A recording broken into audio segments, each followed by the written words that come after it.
Hello, and thanks for making the Parable Podcast a part of your day. I'm Danielle Zapchenk. Today, we are going to meet Olivia Munn-Shirsath. She shares openly about her journey to finding her calling and now her place as a teaching pastor in Queens, New York. And somehow that physical trauma almost, or that physical shaking, led me to my knees in this moment of my life matters. I suddenly was rocked with I can't die young. I have to live. I have a purpose for my life. It drew me to this most powerful time of prayer. Here's my conversation with Olivia Munn-Shirsath. Today, I'm joined by Olivia. Olivia, thank you so much for spending some time with us today. Can you tell us a little bit about you? What do you do? What are you all about? Sure, yeah. Thanks for having me. It's great to be here. I live in Queens, New York, right in New York City. And currently I'm a teaching pastor at a church. It's called Wellspring Church. It's a non-denominational church plant that's been in the neighborhood for about 10 years. And part of a team, which is really fun. We're trying to model team leadership. So the team of 4 pastors all working together, men and women. And I live right in the neighborhood where the church is with my husband.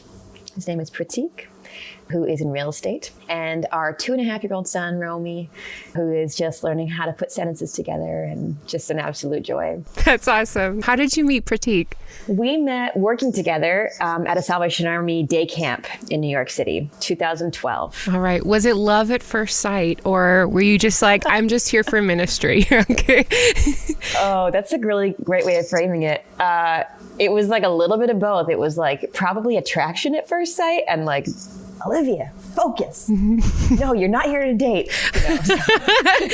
We kept it professional for a good 6 months or so. That's great. That's great. I met my husband at work too, so I totally understand. So you have a 2-year-old. How was it having a 2-year-old during a pandemic, especially in New York? How did you do that? Yeah, well, he was born 5 months before everything really got, on lockdown in New York. So it honestly felt just like an extended maternity leave. For me, it was I'm really grateful that we didn't have anyone in our life get really sick or anything. We weren't really in danger. I just was happy to be home with my little baby at that point. But we were living in Times Square. So I remember we go out for walks and stuff, to get fresh air, and it was just dead. It was wild. There's nobody around. Yeah. So he's had a lot of time at home for a little guy. Have you always spent your whole life in New York, or have you lived elsewhere? I've been in New York 10 years.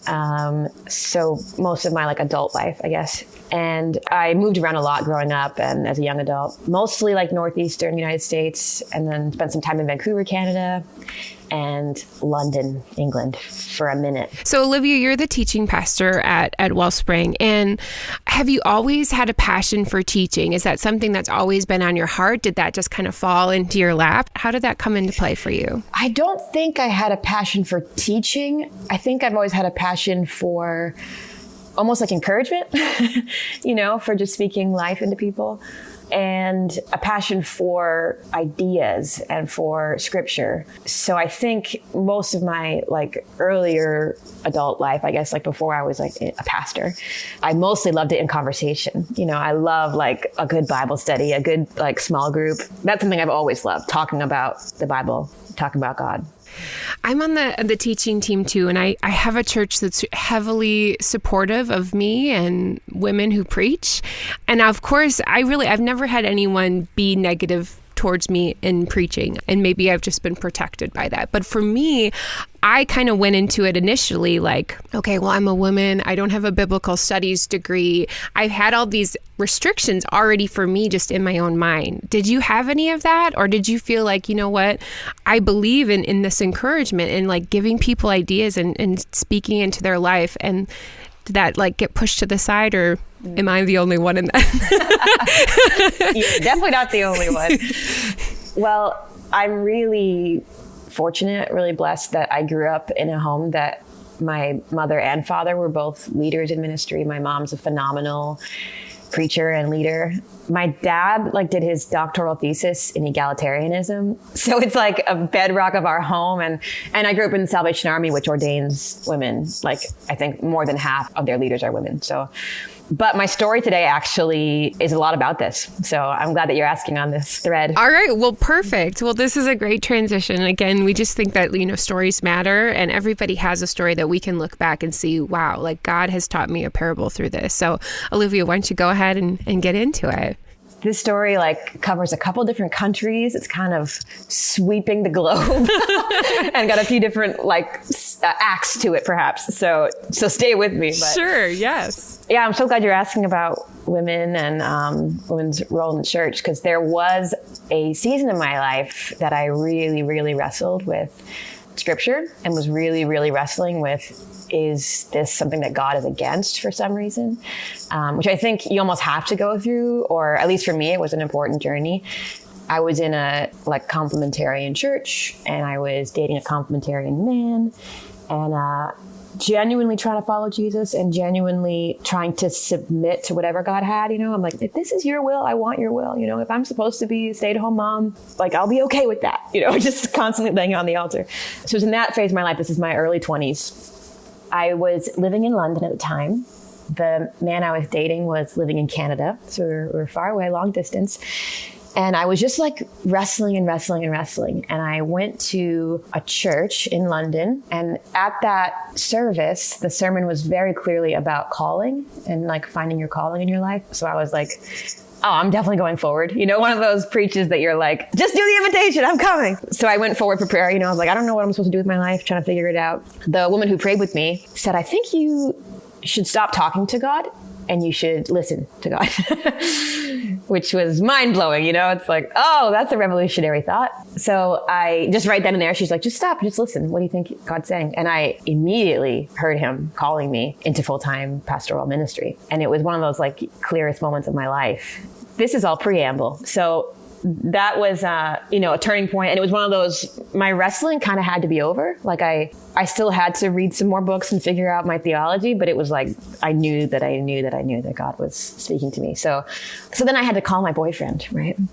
And be like, hey, honey, I'm just God's been doing something in my heart. And, I didn't just come right out and say it, and I didn't just dump him. It was just I just feel like God's stirring something in me. I'm just feeling maybe there's something more that I'm supposed to be doing in my life, feeling a sense of calling. And no joke, he said, well, then follow me. That was his application of what I was feeling. And even then, thank God, even as a 21-year-old or something, I was like, that's not what I'm getting at, But before I could even argue or do anything, the phone line cut out. Actually, I think it was Skype back then. And I never spoke to him again. It shut down, and I just was like, I'm not going to call him back. I think we'll just leave it at this. That was, I think I ended up emailing him or something, but it was all right, there's no further conversation here. Then, this is the final leg of the journey. I'm looking for a summer job. So I get a job at a camp in Western Pennsylvania, back in the USA.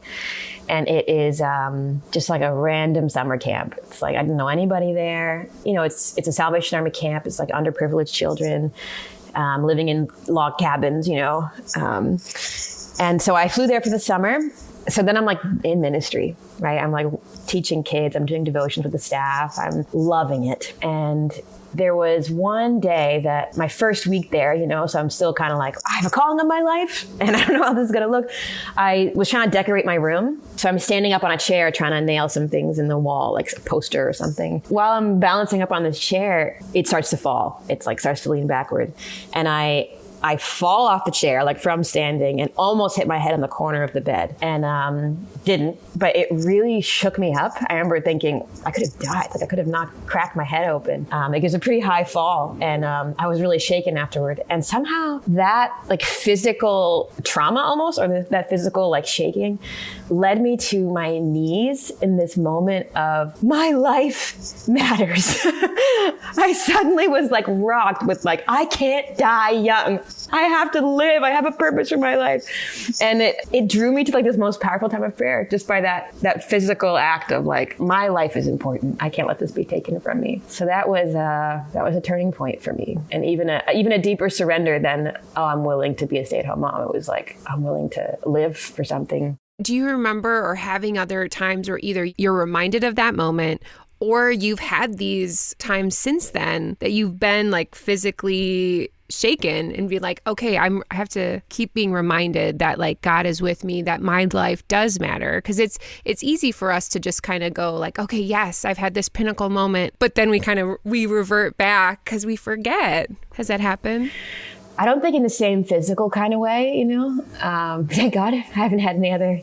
But I think that God brings it to mind at moments when following Christ is like a lifelong marathon. So when it does feel like, wow, I can be doing something a lot easier, or is this really worth it? Once in a while, God just brings it to mind like, no, I have you here for a reason. You talked about calling, how you went to that church service in your early 20s. And I think we all kind of go through different waves and different seasons of our lives where we're like, is this the calling that God has on my life? Because in different seasons, it changes. If somebody is kind of seeking and just questioning their calling, what encouragement would you have for them? Oh, man. My calling has that's taken me to several different places, So even that moment wasn't the end of the conversation with God. We have to be constantly discerning and obedient along the way. I think there's a few really important things along that journey. One is keeping it in community, listening to wise people in your life, processing with them, not just going on your own hunch, but I think that corporate discernment is a really divine practice. And man, I was reminded recently, there's this verse in 1 Thessalonians that it says, this is God's will for your life. And I remember reading that around that same time and being like, what's God's will for my life? This is God's will. Oh, it's for me to be holy. It's for me to be like him. I think our primary calling is to him. On your website, the top thing, and it really spoke to me, the sentence is, holiness is the solution to every problem. And I think that's so true. I mean, it just really I highlighted it, okay, because I liked it so much, but it is true. So how did you come to that, one sentence, this is going to be my statement? And then what does that mean to you? Oh man, yeah. That's from a book that I co-wrote when I was younger called The Uprising. That's about holiness for teens. So if you're not a teen and you read it, just prepare yourself. It's very teeny. And I wrote it when I was 18, so it's very black and white. I'm very confident at age 18. Who isn't at 18? Right. Let me tell you about the world, people. Yeah. And as we were writing it and researching and processing, I believe that is true. I believe that a church, the people of God being Christ-like, is not only to our joy and our freedom, but it also impacts the world around us. I think when the church is holy, which, that's got a lot of meaning to it, devoted, set apart, purified, on fire, Christ-like. When the church is living in that fullness, there's not going to be hungry kids starving and women getting abused and corruption and violence. I think that we're the church is the answer to the world's problems. God is the answer to the world's problems, but it's God in us, which is holiness. So I see it. I think the word holiness gets really, people kind of view it as this kind of puritanical, old fashioned, uptight thing, just avoiding bad, but it actually is doing good. And I think it's power. I know that your son can't put sentences into words, but eventually, you guys are going to have the time around the kitchen table. And we have two kids, a 9 and a 12-year-old. And, we talk about this a lot because they come home and they're at an age where they're learning world events. So we're talking about world situations and they're just like, why is this happening? I think, the opposite of holiness, is wanting power and greed. And unfortunately, when you think of all those things that you just listed, that's really the root of it. People want to be their own God. And so, just trying to instill that in this next generation, just that awareness, the church can be a safe place for people to help them grow and to learn and draw them closer to God and to pursue that relationship with him and come closer in holiness. I like that, Olivia. Really good. Yeah, it's potent, I think I really believe in the power of God, that it's actually possible. And it's like not just about me, it's about the whole world, but it's also about me. You said you grew up in the church. Would you say there was a time when Jesus became more than just a name for you? Yeah, very much so. Probably like a lot of church kids, it became real to me as like an early teen when I was 14. I'm like an Enneagram 1. It's probably not surprising. I wrote a book on holiness. Of course, I'm an Enneagram 1, right? It's like all about good and bad. I want to be a good girl. So all that to say, I like nailed that as a kid. I could perform religiously for my parents' approval. I was like, I love the Bible. I was straight up church nerd and could like crush it, like win all the Sunday school gold stars and all that. But then, as a teenager, the world was like tempting and alluring, and I was like falling into sin, but was able to cover it up and live a double life really well. Like I could do that, And I went to a dance conservatory at age 14 and met some older teens who were in love with Jesus. They were like probably 16, 17. And I remember realizing that they actually like just loved him. So late night, they were like, we're going to go in the chapel and pray. Do you want to come? And I was like, is this a program? It's like an evening program. They're like, no, we're just doing it because we want to. And I was like, well, you don't have to, but you want to. So I went with them because I was really drawn, to their passion. So it was probably like 10 people in a huge chapel, and they were like dancing and singing, and they were just like worshiping God. And I was sitting there like, oh my gosh, these guys are really into this. And we sang the song, Jesus, Lover of My Soul. And the love of Christ just like overwhelmed me. I was like, he loves us. And someone came and prayed with me and really like led me to repentance. I remember going back to my room that night and being like, I'm a new person, and then going home, and I actually dropped out of my school to get away from the things that were pulling me down. I got kind of extreme after that, Oh, well, that's cool that God captured your heart at that age. And just, it can go in so many different directions. And it's cool. I was just having a conversation in our small group last night. When we think of like people who influence our lives, we're in a culture of influencers. Nobody's going to say at the end of the life, like, oh, you know what? It was George Clooney that impacted my life the most. Like, no one is going to say that.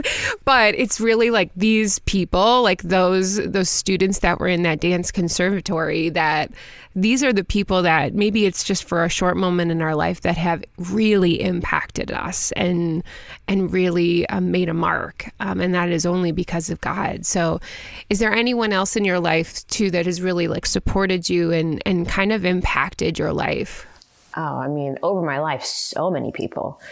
Actually, that teenager who prayed with me is still in my life. She's, some of my friends' parents, right after that, they actually homeschooled me. They took me into their homeschool because I was like, I can't go back to school. I refused to do it. So they homeschooled me, and they really discipled me. They were tough on me, and it was exactly what I needed.